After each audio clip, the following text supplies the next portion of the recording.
پاکستان میں حالات بہتری کی طرف جا رہے ہیں یا پھر ابتری کی طرف جا رہے ہیں؟ کور کمانڈر کا اجلاس ہوا، فارمیشن کمانڈر بھی اس میں موجود تھے۔ جنرل آصم منیر صاحب کی طرف سے اس کی صدارت کی گئی۔ اس میں تشویش کا اظہار کیا گیا کہ 26 نومبر کو جو کچھ ڈی چوک میں ہوا، اس کے بعد جو پراپیگنڈا کیا جا رہا ہے پاکستان کی مسلح افواج کے خلاف، اس پر تشویش کا اظہار کیا گیا۔ میں آپ کے سامنے خبر رکھتا ہوں، آخر کار یہ پراپیگنڈا کہاں سے شروع ہوا، کیوں شروع ہوا اور اس حد تک کیسے پہنچ گیا؟ اس کا ذمہ دار کون ہے؟ کیا تحریک انصاف والے اس کے ذمہ دار ہیں یا پھر آج کی رجیم شہباز شریف کی سربراہی میں جو کار فرما ہے وہ ذمہ دار ہے؟ سب سے پہلے دیکھتے ہیں کہ اس کانفرنس میں کیا کہا گیا اعلامیہ میں۔ حکومت بے الگام آزادی اظہار رائے کی آڑ میں زہر اگلنے تقسیم روکنے کے لیے سخت قوانین بنائے، یہ فارمیشن کمانڈرز کانفرنس میں کہا گیا ہے۔ اسلام آباد فوج تعیناتی کے خلاف پراپیگنڈے پر تشویش کا اظہار کیا گیا ہے۔ مربوط پراپیگنڈا بعض سیاسی عناصر کے مذموم عزائم کے تسلسل کی عکاسی کرتا ہے۔ مقصد عوام مسلح افواج اداروں کے درمیان دراڑ پیدا کرنا ہے، یہ شرکا کی طرف سے کہا گیا۔ فارمیشن کمانڈرز کانفرنس کی صدارت army chief general Asim Munir نے کی۔ شہداء کے ایصال ثواب کے لیے فاتحہ خوانی، افواج پاکستان، قانون نافذ کرنے والے اداروں، اسلام آباد میں حالیہ پرتشدد مظاہروں میں شہید ہونے والے سیکورٹی اہلکاروں کو خراج عقیدت پیش کیا گیا۔ شرکا نے روایتی اور غیر روایتی خطرات سے نمٹنے کے لیے پاک فوج کی آپریشنل تیاریوں کا جائزہ لیا۔ غزہ میں اسرائیل بھارت کی جانب سے مقبوضہ کشمیر میں جاری مظالم کی مذمت کی گئی۔ B L A Majeed brigade سمیت دیگر جاری آپریشنز کا جائزہ لیا گیا۔ کور کمانڈر، پرنسپل اسٹاف آفیسروں، تمام فارمیشن کمانڈر نے شرکت کی۔ کانفرنس آج پھر ہوگی۔ خبر میں کہا گیا ہے کہ آرمی چیف جنرل سید آصم منیر کی زیر صدارت 2 روزہ 84ویں فارمیشن کمانڈرز کانفرنس ہوئی، جس میں پاک فوج کی دارالحکومت کی اہم سرکاری عمارتوں کو محفوظ بنانے اور قابل احترام غیر ملکی وفود کو دورہ پاکستان کے دوران ماحول فراہم کرنے کی غرض سے پاک فوج کی قانونی تعیناتی کے خلاف کیے جانے والے بدنیتی پر مبنی پراپیگنڈے پر تشویش کا اظہار کیا گیا۔ پہلی جس طرح سے خبر آپ کے سامنے رکھی، ان چیزوں کو تو ایک سائڈ پہ رکھ دیں، لیکن آخر میں یہ کہا گیا ہے کہ پاک فوج اسلام آباد میں تعینات کی گئی تھی پاکستان کے باہر سے آنے والے کچھ وفود کی حفاظت کے لیے، ان کو سیکیورٹی فراہم کرنے کے لیے۔ بیلاروس کے صدر صاحب پاکستان آئے ہوئے تھے، تو اس کا لب لباب یہ ہے کہ یہ سارا کچھ ان کی سیکیورٹی کے لیے کیا گیا تھا۔ تشویش کا اظہار کیا گیا ہے کہ اسلام آباد میں فوج تعیناتی کے خلاف پراپیگنڈے پر تشویش، یہ کور کمانڈر کانفرنس میں کہا گیا ہے۔ تو آخر کار ایسا کیا پراپیگنڈا ہوا کہ جس کی وجہ سے پاک فوج کو تشویش ہے؟ 26 نومبر کو ڈی چوک میں جو کچھ ہوا، جس طرح سے تحریک انصاف کا دعویٰ ہے کہ ان کے 12 لوگ مارے گئے ہیں، کچھ لوگ تو یہ کہتے تھے کہ 200، 300، 250 لوگ مارے گئے ہیں اور لاپتہ ہونے والوں کی تعداد 5000 بتائی جا رہی تھی۔ کچھ لوگ یہ سارا کچھ پاک فوج کے کھاتے میں ڈال رہے تھے کہ وہاں پہ فوج کو طلب کیا گیا تھا۔ اب یہ فارمیشن کمانڈرز کی طرف سے کہا گیا ہے، کور کمانڈر کانفرنس میں کہا گیا ہے، جو جنرل صاحب کی سربراہی میں ہوئی، کہ جو فوج وہاں پہ تعینات کی گئی تھی وہ ڈگنیٹی کی سیکیورٹی کے لیے تعینات کی گئی تھی۔ لیکن 26 نومبر کے سارے اخبارات کو دیکھ لیں، آج میں آپ کے سامنے رکھتا ہوں کہ جس طرح کی خبریں لگی ہوئی ہیں، ہر اخبار نے یہی خبر لگائی کہ اسلام آباد میں فوج طلب کر لی گئی اور شر پسندوں کو دیکھتے ہی گولی مارنے کا حکم بھی دے دیا گیا ہے۔ اور اس کی تفصیل میں سارا کچھ وہی کہا گیا تحریک انصاف کی طرف سے، جس طرح سے وہاں پہ ڈی چوک میں مظاہرہ ہوا، جس طرح سے ریٹیلیٹ ہو رہا ہے، تو اس وجہ سے کوئی رینجر کے اور ایف سی کے پولیس کے لوگ بھی مارے گئے ہیں، شہید ہو گئے ہیں۔ تو اس وجہ سے فوج کو آرٹیکل 245 کے تحت بلایا گیا ہے۔ یہ ساری تفصیلات ہر اخبار کی طرف سے جاری کی گئی تھی، ہر میڈیا پر یہی تفصیلات آ رہی تھیں کہ پاک فوج کو وہاں پہ طلب کیا گیا ہے شر پسندوں کو دیکھتے ہی گولی مارنے کے لیے۔ جب معاملہ بگڑ گیا تو وزیر داخلہ محسن نقوی کی طرف سے ایک ہفتے کے بعد کہا گیا کہ فوج کو وہاں پہ تعینات کیا گیا تھا، بیلاروس کے صدر کی حفاظت کے لیے وفد نے آنا تھا، ان کی سیکیورٹی کے لیے۔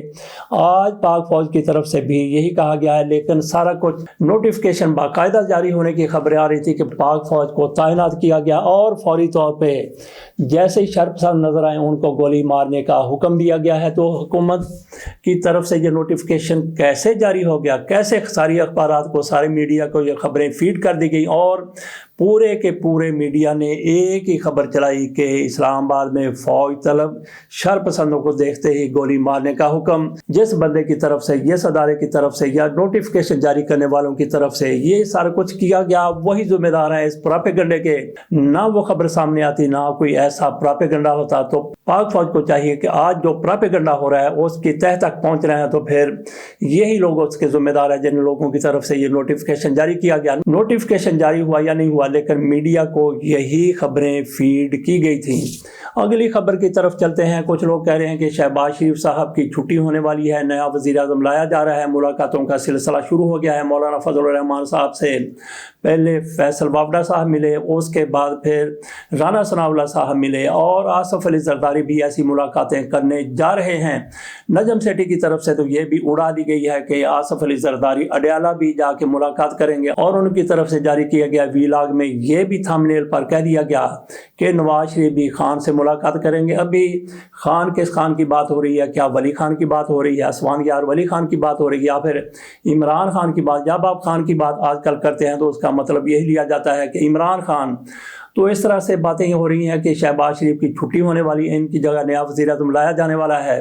تو کچھ لوگ یہ کہتے ہیں کہ بلاول بھٹو زرداری کو لایا جائے گا، بڑے وثوق کے ساتھ کہتے ہیں، لیکن اس حوالے سے ہمارا یہ تجزیہ ہے کہ بلاول بھٹو زرداری کا جب بھی نام آتا ہے تو جن لوگوں نے کسی کے سر کے اوپر حماب اٹھانا ہوتا ہے ان کی طرف سے بلاول بھٹو زرداری وزیر اعظم کے اوپر بڑا سا، بہت بڑا سا کراس کا نشان لگا ہوا ہے، نو کا نشان لگا ہوا ہے۔ بلاول بھٹو زرداری کم از کم اس دورانیے میں، اس دور میں وزیر اعظم پاکستان بنتے ہوئے نظر نہیں آ رہے، کیونکہ شہباز شریف صاحب میں کیا خامیاں ہیں جو بلاول بھٹو زرداری پوری کر دیں گے۔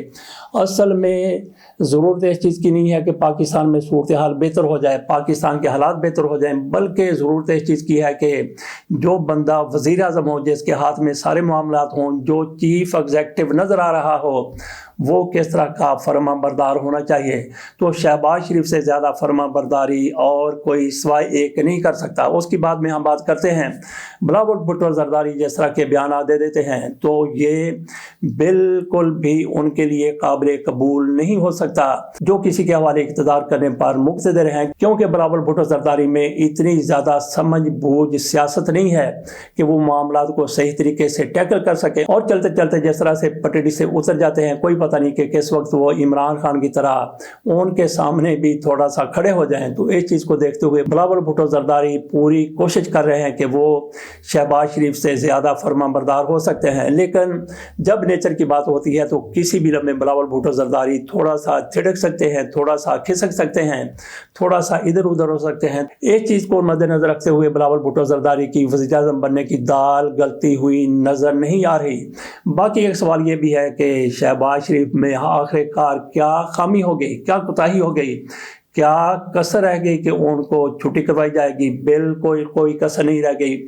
شہباز شریف سے زیادہ اگر کوئی فرما برداری کر سکتا ہے تو وہ ایک شخصیت ہے، اور وہ ہیں جناب مریم نواز شریف صاحبہ۔ اگر کسی وجہ سے شہباز شریف کو ریپلیس کرنے کی ضرورت پڑ جاتی ہے تو پھر یہ تو نہیں ہوگا کہ ادھر کسی نے سوچ لیا اور ادھر شہباز شریف کو تبدیل کر دیا جائے۔ اس کے لیے تھوڑا سا وقت ہوگا، جتنا وقت جناب شجاعت حسین کو وزیر اعظم بنانے کے لیے لگا تھا اور ظفر اللہ جمالی کو گھر بھجوانے کے بعد فوری طور پہ اتنا وقت تو درکار ہوگا جتنا وقت شوکت عزیز کو وزیر اعظم بنانے کے لیے لگا تھا۔ ظفر اللہ جمالی کو تبدیل کرنا تھا شوکت عزیز تھے، تو اس دوران چودھری شجاعت حسین کو لایا گیا تھا۔ اسی طرح کی کوئی ارینجمنٹ اب بھی ہو سکتی ہے مریم نواز شریف صاحبہ کو پاکستان کا وزیر اعظم بنانے کے لیے۔ چلتے چلتے بات کر لیتے ہیں قاضی فیصل صاحب کے خلاف جو احتجاج ہوا تھا لندن میں، اس پر پاکستان میں بڑا واویلا مچایا گیا کہ قاضی فیصل پر حملہ کر دیا گیا ہے، اور وہاں بھی مقدمہ درج کروانے کی کوشش کی گئی۔ وہاں پہ تفتیش ہوتی رہی، اس کے یہ نتائج سامنے آئے، اور پاکستان میں جس طرح سے آگ لگ گئی تھی